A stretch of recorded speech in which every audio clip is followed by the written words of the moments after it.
Why she looks at you so coolly, and her eyes shine like the moon in the sea. She comes in sense and patchouli, so you take her to find what's waiting inside. The year of the cat.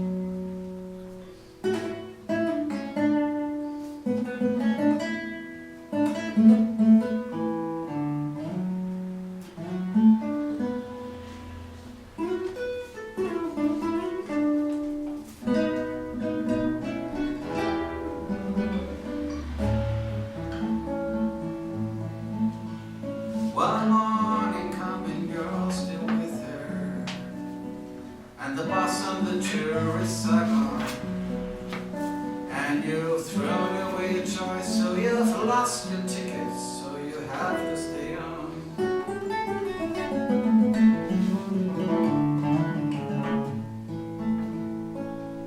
But the drumbeat strength of the night remains in the rhythm of the brand new day.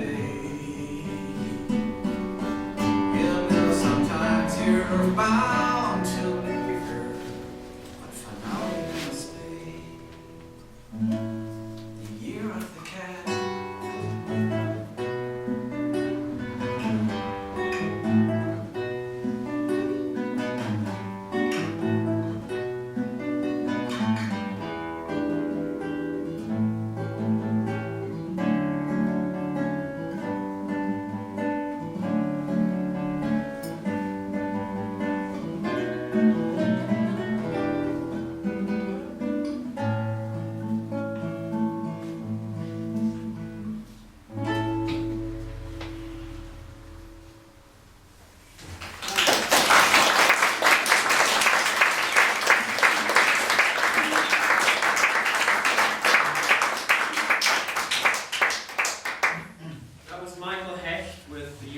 Of course, that wasn't by T.S. Eliot, but was written around the same time that Andrew Lloyd Webber introduced his new musical Cats, which of course is based on the T.S. Eliot poems. So it might have been an influence. There was a lot of cat in the air back in that year. T.S. Eliot said, "A cat is not a dog. A dog is on the whole a simple soul. The cat remains gloriously inscrutable. Some claim that Eliot is the original crazy cat lady. He kept cats at home and catered to their every whim, even when one of his beloved cost him quite a lot of money by refusing to eat anything but rabbit. Eliot belonged to a long tradition of cat-mad artists and christened his pets with such unique names as Mungo Jerry, Rumpleteaser, Bustopher Jones, Bubbles, Cirxus, Whiskas, George Pushdragon, and Man in White Spats." We'll encounter some of these characters later on this evening, of course. T.S. Eliot began writing these feline poems for birthdays and special occasions to entertain his godchildren, knowing quite well that their parents would be reading them over their children's shoulders. The work offers grown-ups a satisfying sophistication and double entendre, and is a timeless collection of children's poems for adults. T.S. Eliot said, "When a cat adopts you, there is nothing to be done about it except put up with it until the wind changes." So first we shall hear about the naming of cats. The naming of cats is a difficult matter. It isn't just one of your holiday games. You may think at first I'm as mad as a hatter when I tell you a cat must have 3 different names. First of all, there's the name that the family use daily, such as Peter, Augustus, Alonzo, or James, such as Victor, or Jonathan, George, or Bill Bailey, all of them sensible, everyday names. There are fancier names if you think they sound sweeter, some for the gentlemen, some for the dames, such as Plato, Admetus, Electra, Demeter, but all of them sensible, everyday names. But I tell you, a cat needs a name that's particular, a name that's peculiar and more dignified, else how can he keep up his tail perpendicular, or spread out his whiskers, or cherish his pride? Of names of this kind, I can give you a quorum, such as Monkustrap, Quaxo, or Coricopat, such as Bumbleorina, or else Jelly Lorum, names that never belong to more than one cat. But above and beyond, there's still one name left over, and that is the name that you never will guess, the name that no human research can discover, but the cat himself knows and will never confess. When you notice a cat in profound meditation, the reason, I tell you, is always the same. His mind is engaged in a rapt contemplation of the thought of his name, his ineffable, ineffable, deep and inscrutable, singular name.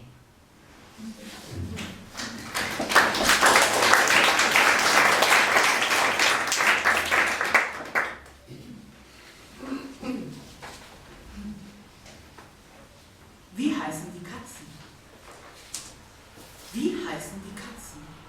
Gehört zu den kniffligsten Fragen und nicht in die Rätselecke für jumperstickende Damen. Ich darf Ihnen ganz im Vertrauen sagen, eine jede Katze hat 3 verschiedene Namen. Zunächst den Namen für Hausgebrauch und Familie, wie Paul oder Moritz, in ungefähr diesem Rahmen, oder Max oder Peter oder auch Petersilie, kurz, lauter, vernünftige, alltägliche Namen. Oder hübscher noch, Mur oder Fangemaus oder auch nach den Mustern aus klassischen Dramen Iphigenie, Boris oder Menelaus. Also immer noch ziemlich vernünftige, alltägliche Namen. Doch nun zu dem nächsten Namen, dem zweiten. Den muss man besonders und auch etwas anders entwickeln. Sonst könnten die Katzen nicht königlich schreiten, noch gar mit erhobenem Schwanz perpendikeln. Zu solchen Namen zählt beispielsweise Schnurroaster, Tacitus, Katzastrophal, Kraline, Nickkater oder Kratzeleise. Und jeden der Namen gibt's nur einmal. Doch schließlich hat jede noch einen dritten. Ihn kennt nur die Katze und gibt ihn nicht preis. Da nützt kein Scharfsinn, da hilft kein Bitten, sie bleibt die einzige, die ihn weiß. So oft sie versunken, versonnen und verträumt vor sich hinstarrt, ihr Herren und Damen, hat's immer den gleichen Grund. Dann denkt sie an diesen Namen, den unaussprechlichen, unausgesprochenen, den ausgesprochenen, unaussprechlichen, geheimnisvoll dritten Namen.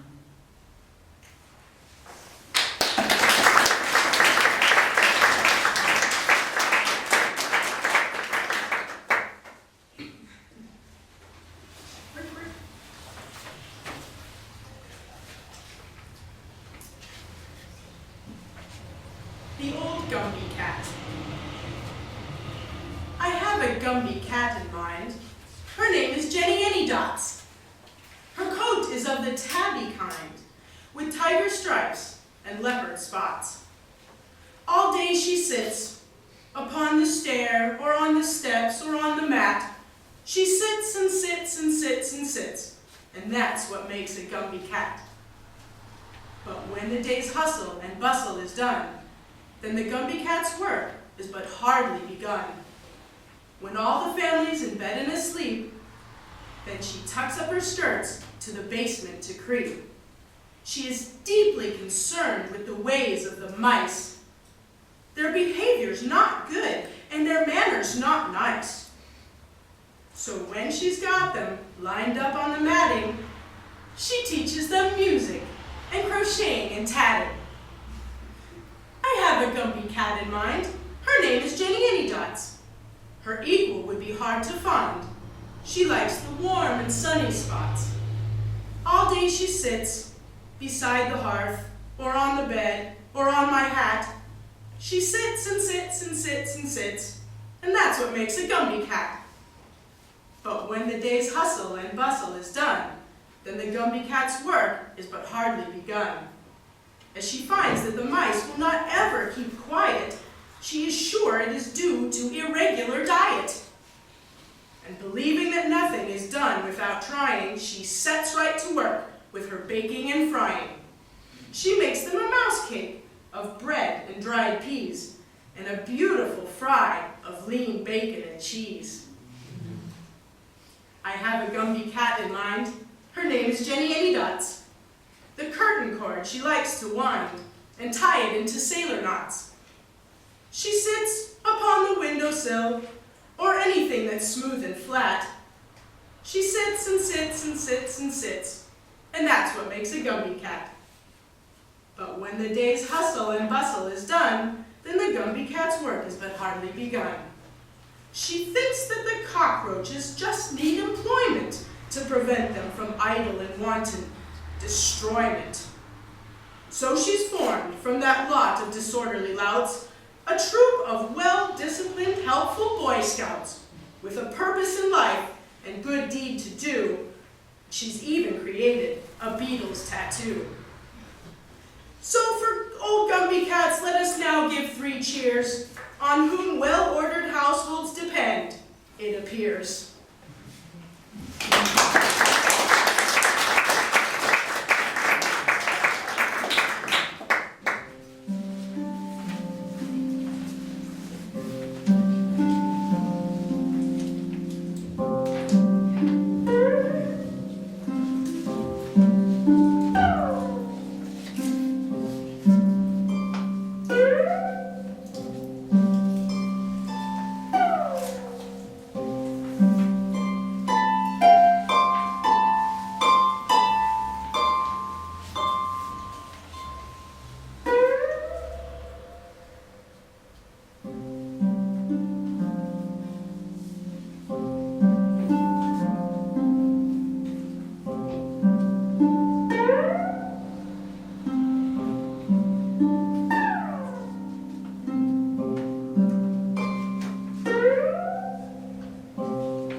In fact, he was the roughest cat that ever roamed at large.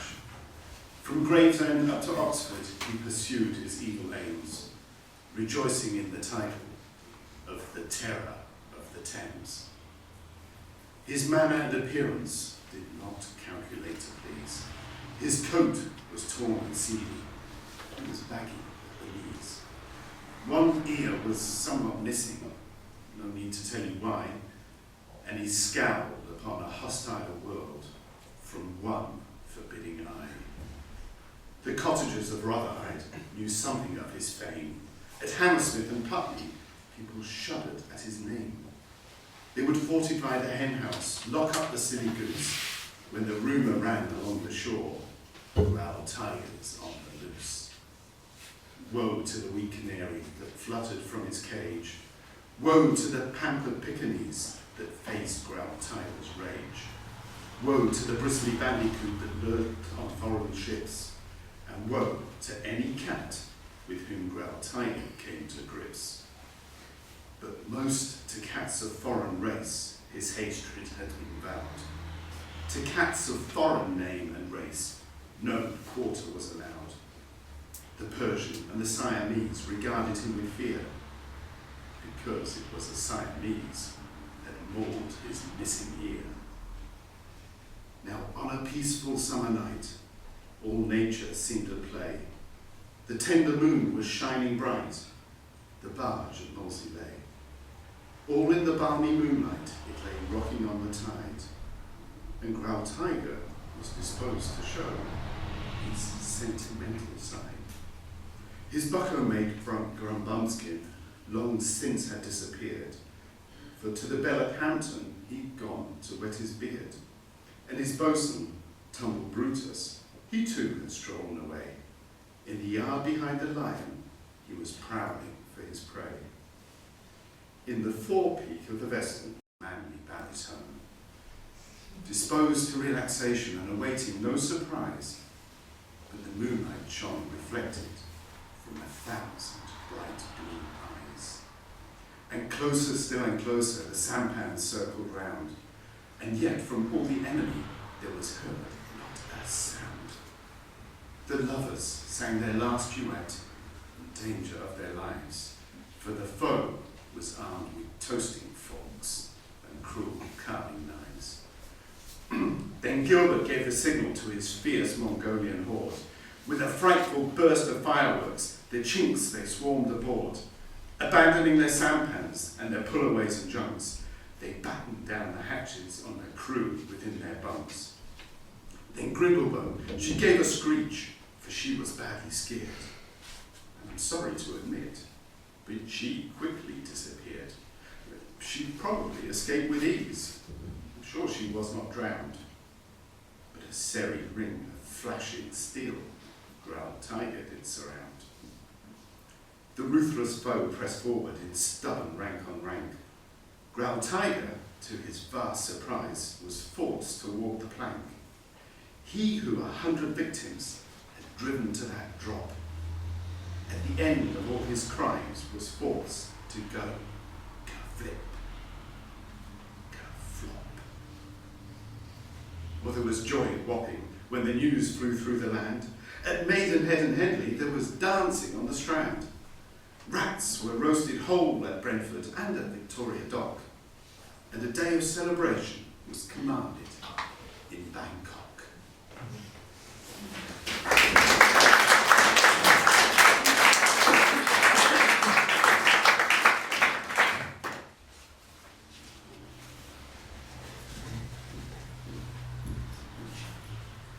The Rum Tum Tugger.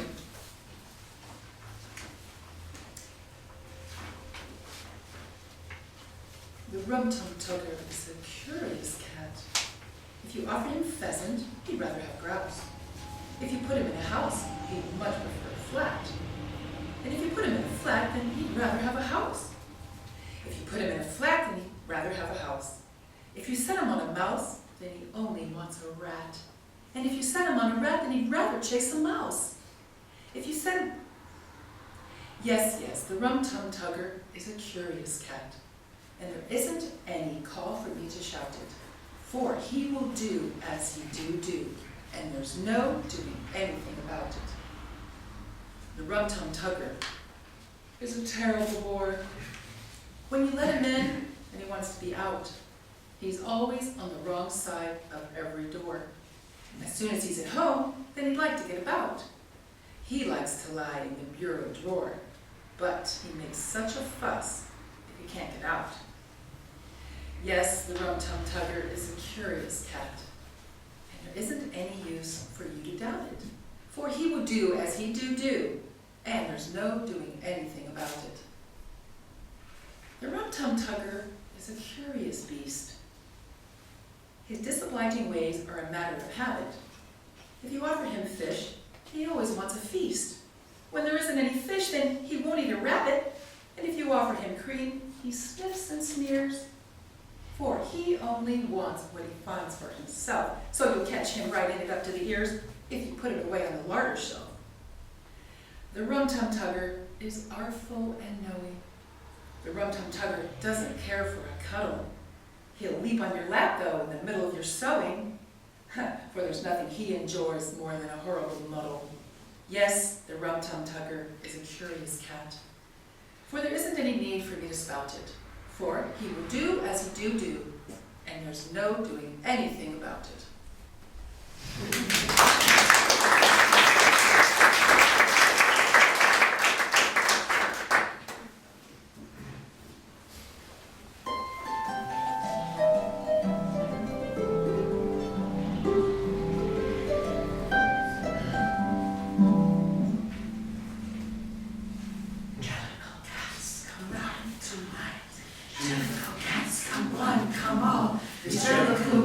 Shining bright, Jellicles come to the Jellicle ball. Jellicle cats are black and white. Jellicle cats are rather small. Jellicle cats are merry and bright. It's pleasant to hear when they cat on wall. Jellicle cats have cheerful faces. Jellicle cats have bright black eyes. They like to practice their airs and graces and wait for the Jellicle moon to rise. Jellicle cats develop slowly. Jellicle cats are not too big. Jellicle cats are roly-poly. They know how to dance a gavotte and a jig. Until the Jellicle moon appears, They make their toilet and take their repose. Jellicles wash behind their ears. Jellicles dry between their toes. Jellicle cats are black, white, and black. Jellicle cats are of moderate size. Jellicles jump like the jumping jack. Jellicle cats have moonlit eyes. they're quiet enough in the morning They're hours. quiet enough in the afternoon. Reserving their terpsichorean powers to dance by the light of the Jellicle moon. Jellicle cats are black and white. Jellicle cats, as I said, are small. If it happens to be a stormy night, They will practice a caper or two in the hall. If it happens the sun is shining bright, We say that they had nothing to do at all. they are resting and saving themselves to be right for the Jellicle moon and the Jellicle ball. Jellicle cats come out tonight. Jellicle cats come one, come all. The Jellicle moon is shining bright. Jellicles come to the Jellicle ball.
Mungo Jerry and Rumpleteazer. Mungo Jerry and Rumpleteazer. were a very notorious couple of cats. As knockabout clowns, quick change comedians, tightrope walkers, and acrobats, they had extensive reputation. They made their home in Victoria Gardens. That was merely their centre of operation, for they were incurably given to rove. They were very well known in Cornwall Gardens, in Lawston Place, and in Kensington Square. They had really a little more reputation than a couple of cats can very well bear. If the area window was found ajar, and the basement looked like a field of war, if a tile or two came loose on the roof, which presently ceased to be waterproof, if the drawers were pulled out from the bedroom chest and you couldn't find one of your winter vests, or after supper one of the girls suddenly missed her Woolworth pearls, Then the family would say, "It's that horrible cat! It was Mungo Jerry! Oh, Rumble Teaser!" And most of the time, they left it at that.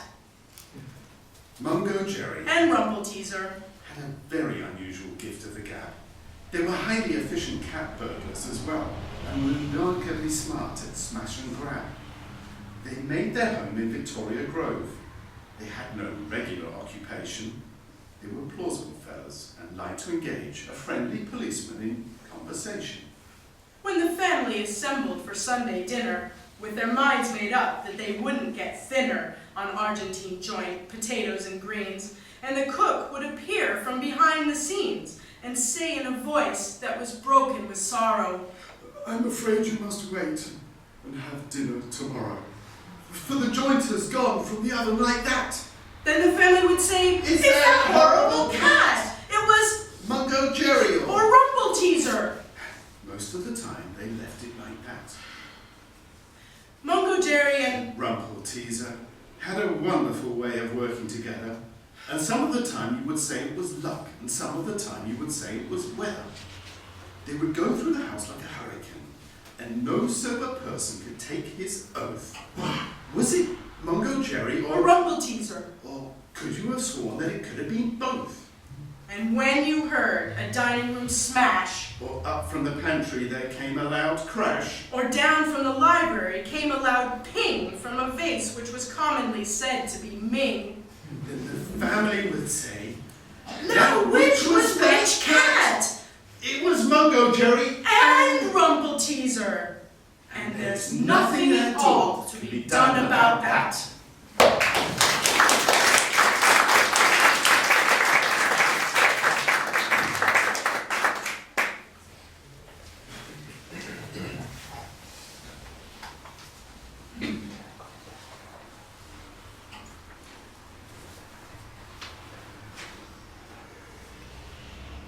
Alt-Deuteronomium lebt schon lang, seit schier unauszählbaren Kattertagen, gefeiert im Sprichwort, gerühmt im Gesang, Queen Victoria Krone getragen. Als Deuter begrub 9 Weiber und mehr, ich möchte fast wetten, auf 90 plus 9, hat Katerkinds Kater wie Sand am Meer. Und das Dorf sagt voll Ehrfurcht, so alt kann man sein. Und blinzelt er gnädig und schnurrt sein Encomium, wenn er sitzt und sich sonnt an der Pfarrhauswand, krächzt der älteste Dörfler. Es ist allerhand. Wäre es möglich? Wahrhaftig. Ja oder nein? Ha! Nein? Ja! Mein Geist ging auf Wanderschaft. Aber ich meine, nein, ich schwöre. Alt-Deuteronomium. Alt-Deuteronomium liegt stundenrund auf offenem Markte, dem Markt im Weg. Ob Ochse, Brühl oder Hammelblock, gleich scheucht sie der Hirt und der Hirtenhund. Man leitet die Karren und die Frachtwagen um. Und das Dorf stellt eine Tafel auf, Durchfahrt gesperrt. Alt-Deuteronomium nämlich nimmt's krumm, wenn irgendein widriger Zufall ihn stört.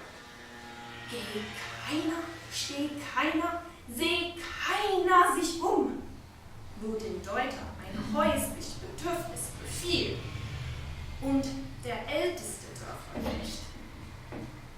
Wie Gott will, wäre es möglich? Wahrhaftig? Ja oder nein? Ha! Nein? Ja! Mein Auge wird schwach, doch es leuchtet mir ein. Den Verkehr stoppt Alt-Deuteronomium.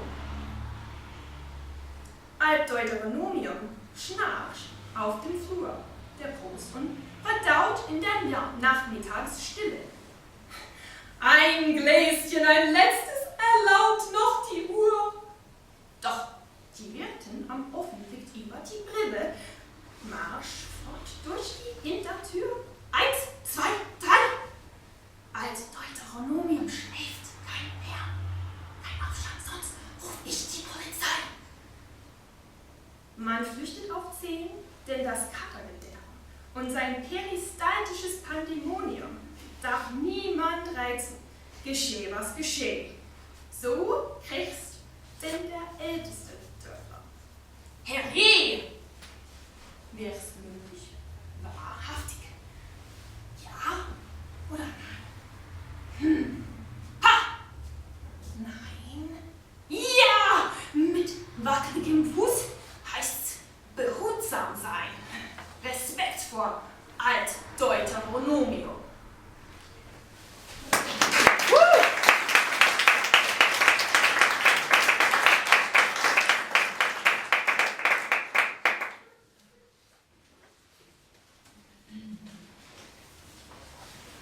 Mr. Mistopheles. You ought to know Mr. Mistopheles, the original conjuring cat. There can be no doubt about that.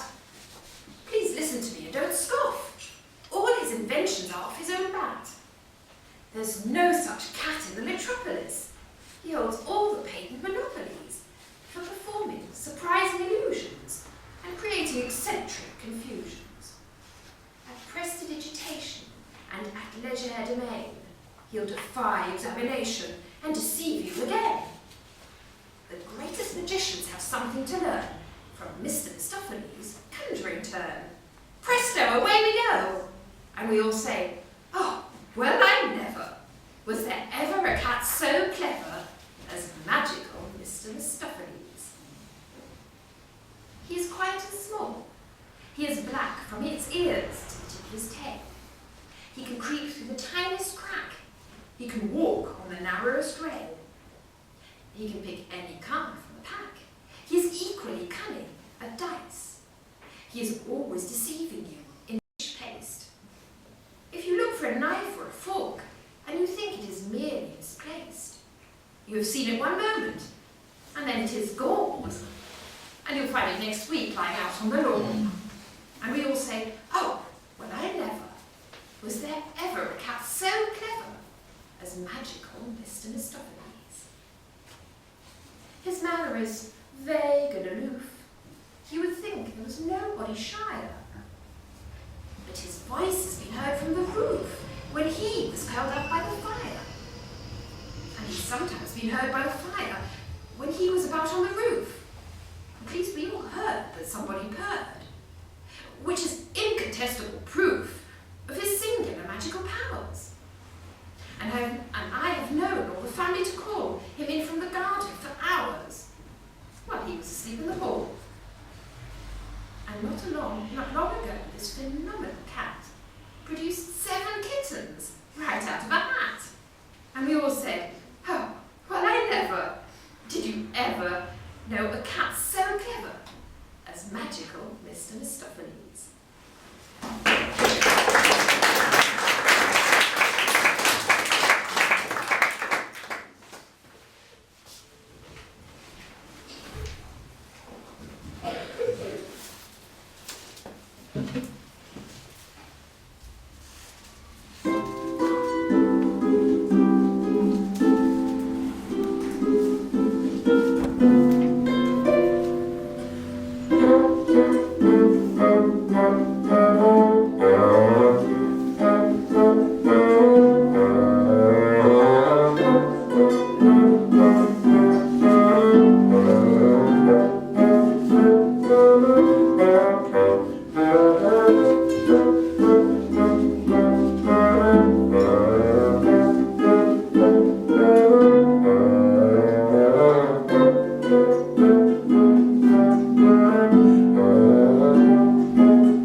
Macavity's a mystery cat. He's called a hidden paw, for he's the master criminal who can defy the law. He's the bafflement of Scotland Yard, the flying squad's despair. For when they reach the scene of crime, Macavity's not there. Macavity, there's no one like Macavity. He's broken every human law. He breaks the law of gravity. His powers of levitation would make a faker stare. And when you reach the scene of crime, Macavity's not there. You may seek him in the basement, you may look up in the air, but I tell you once and once again, Macavity is not there. Macavity's a ginger cat. He's very tall and thin. You would know him if you saw him before his eyes are sunken in. His brow is deeply lined with thought. His head is highly domed. His coat is dusty from neglect. His whiskers are uncombed. And he sways his head from side to side with movements like a snake.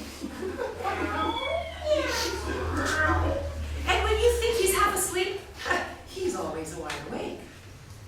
Macavity, there's no one like Macavity. For he's a fiend in feline shape, a monster of depravity. You may meet him in a by-street, you may see him in the square, but when a crime is discovered, Macavity is not there. He's outwardly respectable. They say he cheats at cards, and his footprints are not found in any file in Scotland Yards. And when the larder's looted, or the jewel case is rifled, or when the milk is missing, or another peak's been stifled, or the greenhouse glass is broken and the trellis past repair, aye, the wonder of the thing, Macavity's not there. And when the Foreign Office finds a treaty's gone astray, or the Admiralty lose some plans and drawings by the way, there may be a scrap of paper in the hall or on the stair, but it's useless to investigate.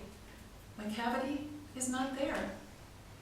And when the loss has been disclosed, the Secret Service say, it must have been Macavity, but he's a mile away. You'll be sure to find him resting, or licking of his thumbs, or engaged in doing complicated long division sums. Macavity, there's no one like Macavity.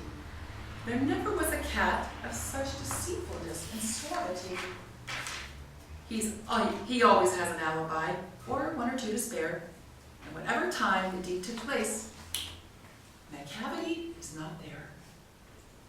And they say that all the cats whose wicked deeds are widely known, I might mention Mungo Jerry, I might mention Riddlebone, are nothing more than agents for the cat who all the time just controls their operations.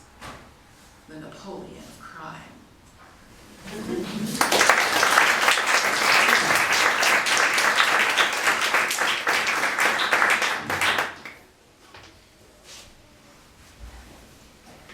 Gus, the theater cat. Gus is the cat at the theater door. His name, as I ought to have told you before, is really Asparagus. That's such a fuss to pronounce that we usually just call him Gus. His coat's very shabby, he's thin as a rake, and he suffers from palsy that makes his paws shake. Yet he was in his youth quite the smartest of cats, but no longer a terror to mice and to rats, for he isn't the cat that he was in his prime, though his name was quite famous, he says, in its time. And whenever he joins his friends at the club, which takes place at the back of the neighboring pub, he loves to regale them, as someone else pays, with anecdotes drawn from his palmiest days, for he once was a star of the highest degree. He's acted with Irving, he's acted with Tree, and he likes to relate his success on the halls, where the gallery once gave him 7 cat calls, and his grandest creation, as he loves to tell, was Fire Frore Fiddle, the fiend of the fell. I have played, so he says, every possible part, and I used to know 70 speeches by heart. I'd extemporize backchat, I knew how to gag, and I knew how to let the cat out of the bag. I knew how to act with my back and my tail. With an hour of rehearsal, I could never fail. I'd a voice that would soften the hardest of hearts, whether I took the lead or in character parts. I sat by the bedside of poor little Nell. When the curfew was rung, I rung the bell. In the pantomime season, I never fell flat, and I once understudied Dick Whittington's cat. But my grandest creation, as history will tell, was Fire Frore Fiddle, the fiend of the fell.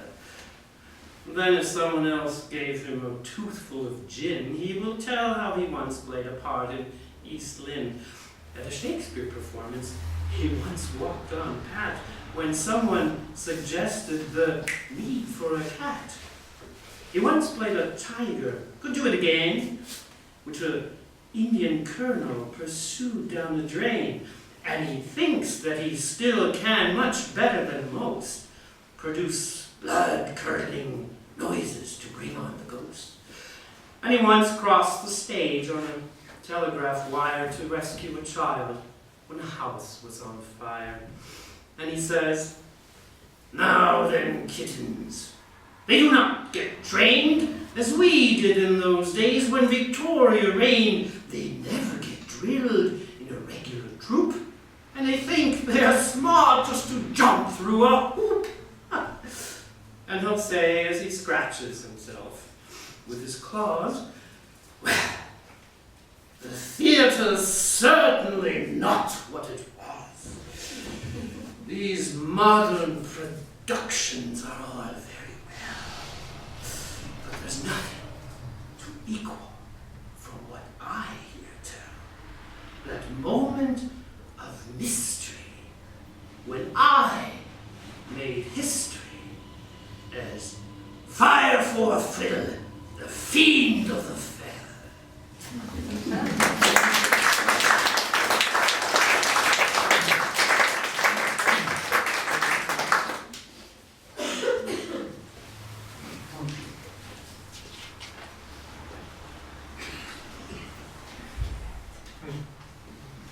Cat Morgan introduces himself.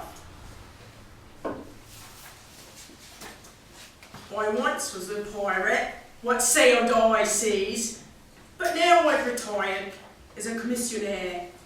And that's how you find me, taking me ease and keeping the door at Bloomsbury Square.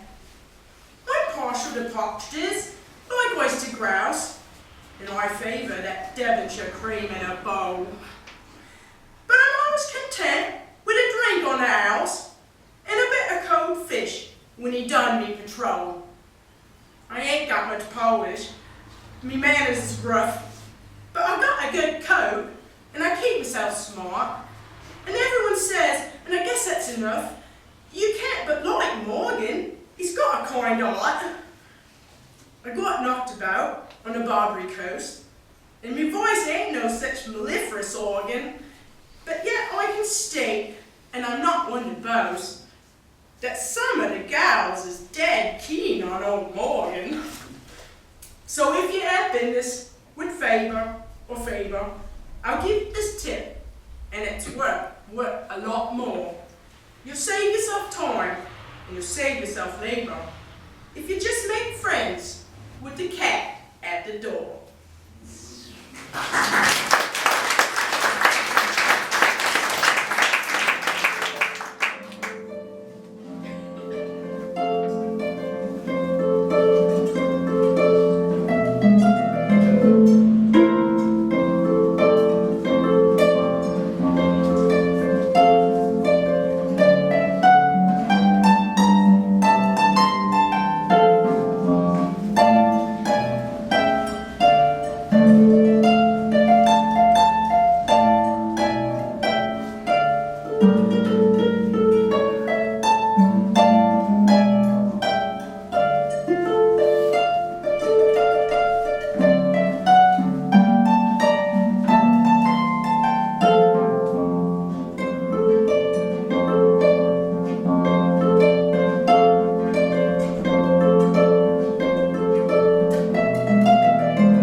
In fact, he's remarkably fat. He doesn't haunt pubs. He has 8 or 9 clubs. For he's the St. James's Street cat. He's the cat we all greet as he walks down the street in his coat of fastidious black. No commonplace mousers have such well-cut trousers, and no, such impeccable back. The whole of St. James is the smartest of names is the name of this brummel of cats, and we're all of us proud to be nodded or bowed to by Bustopher Jones in his spats. His visits are occasional to the senior educational, and it is against the rules for any one cat to belong to both that and the straight superior schools. For a similar reason, when which is famous for winkles and shrimps. In the season of venison, he gives his venison to the potter with succulent bones. And just before noon's, not a moment too soon, to drop in for a drink at the drones.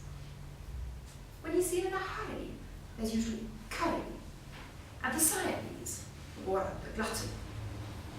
If he looks full of gloom, he's nudged at the tomb. On cabbage, rice pudding, and mutton. So much in this way passes Bustopher's day. At one club or another he's found. There can be no surprise that under our eyes he has grown unmistakably round. He's a 25-pounder, or I am a bounder, and he's putting on weight every day. But he's so well preserved because he's observed all his life and routine. So he'll say, or to put it in rhyme, I shall last out my time, is the word of this stoutest of cats. It must and it shall be spring and pall mall, while Bustopher Jones wears white spats.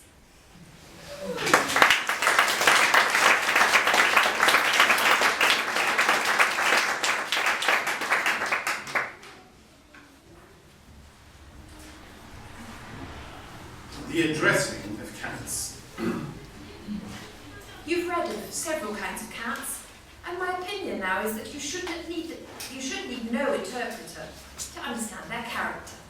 You now have learned enough to see that cats are much like you and me, and other people whom we find, have possessed of various types of mind. For some are sane, and some are mad, and some are good, and some are bad. And some are better, some are worse. But all may be described in verse. You've seen them both at work and games, and learnt about their proper names. Their habits and their habitats. But how would you address a cat? first, your memory will jog and say, A cat is not a dog. now dogs pretend they like to fight. They often bark, more seldom bite. Yet a dog is, on the whole, what you would call a simple soul. Of course, I'm not including pigs and other such fantastic freaks. The usual dog about the town is much inclined to play the clown, and far from showing too much pride, is frequently undignified. He's very easily taken in. Just chuck him underneath the chin. Or slap his back, or shake his paw, and he will gumble and guffaw. He's such an easy-going lout, he'll answer any hail or shout. Again, I must remind you that a dog's a dog. A cat's a cat. With cats, some say, one rule is true. Don't speak till you are spoken to. Myself, I do not hold with that. I say you should address a cat. But always keep in mind that he resents familiarity. I bow, and taking off my hat, address him in this form. Oh, cat. But if he is the cat next door, whom I have often met before, he comes to see me in my flat, I greet him with an oops, a cat. I've heard them call him James, Buzz James, but we've not got so far with names. Before a cat will condescend to treat you as a trusted friend, some little token of esteem is needed, like a dish of cream. You might now and then supply some caviar or Strasbourg pie, some potted grouse or salmon paste. He's sure to have his personal taste. I know a cat who makes a habit of eating nothing else but rabbit, and when he's finished, licks his paws so as not to waste the onion sauce. A cat's entitled to expect these evidences of respect, and so in time you reach your aim, and finally call him by his name. So this is this, and that is that, and there's how you Address a cat.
hat, oder? Die man nicht verstanden hat.